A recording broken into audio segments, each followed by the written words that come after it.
Hello friends, இன்றைக்கி நான் கோபி பரோட்டா பண்ணியிருக்கேங்க. வாங்க எப்படி செய்கிறதுன்னு பார்க்கலாம்.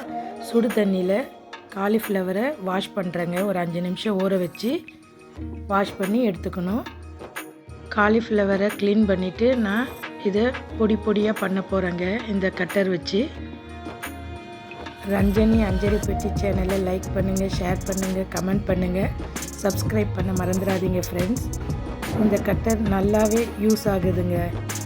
எவ்வளோ நைஸாக பொடியாக இருக்குன்னா பாருங்கள், நான் காமிக்கிறேன்.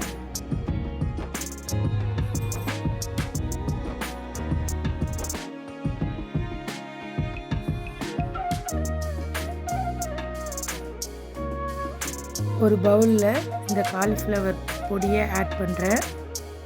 ஒரு வெங்காயம் கட் பண்ணியிருக்கேன், கறி லீவ்ஸ் கொஞ்சம் சேர்த்துருக்கேன், கொஞ்சமாக கோரியண்டர் லீவ்ஸு, சில்லி, 1/2 ஸ்பூன் ஜீரா powder, 1/4 spoon garam masala, 1/4 spoon chilli powder, 1/4 spoon salt. இது எல்லாம் சேர்த்து நல்லா ஒரு தடவை கலந்து எடுத்துக்கணுங்க.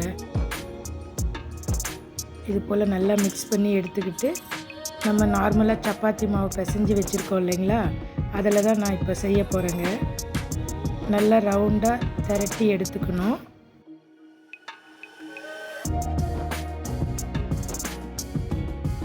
காலிஃப்ளவர் மசாலா செஞ்சுருக்கோம் இல்லைங்களா, அதை ஒரு 2-3 ஸ்பூன் அதில் சேர்க்கணுங்க. அதை சேர்த்துட்டு நல்லா ரவுண்டாக ஷேப் பண்ணி சப்பாத்தி போல் திரட்டி எடுக்கணுங்க.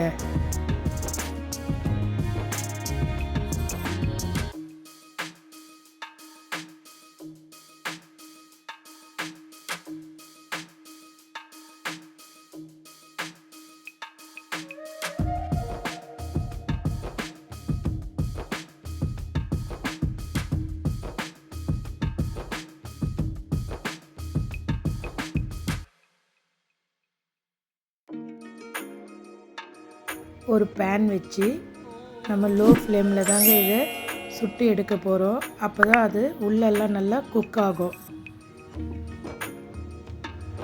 நான் கொஞ்சமாக பட்டர் சேர்க்குறேன். இதோட கீ சேர்க்கலாம், இல்லைன்னா ஆயில் கூட சேர்க்கலாங்க, உங்களோட விருப்பம்தான். அதே போல் இன்னொரு பக்கமும் திருப்பி விட்டு கொஞ்சமாக பட்டர் ஆட் பண்ணுறேங்க.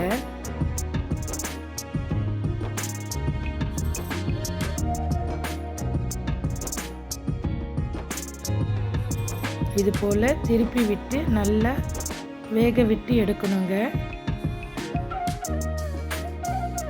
ரெடிங்க. வாங்க சேர்ந்து சமைப்போம், சேர்ந்து ருசிப்போம். நன்றி நண்பர்களே.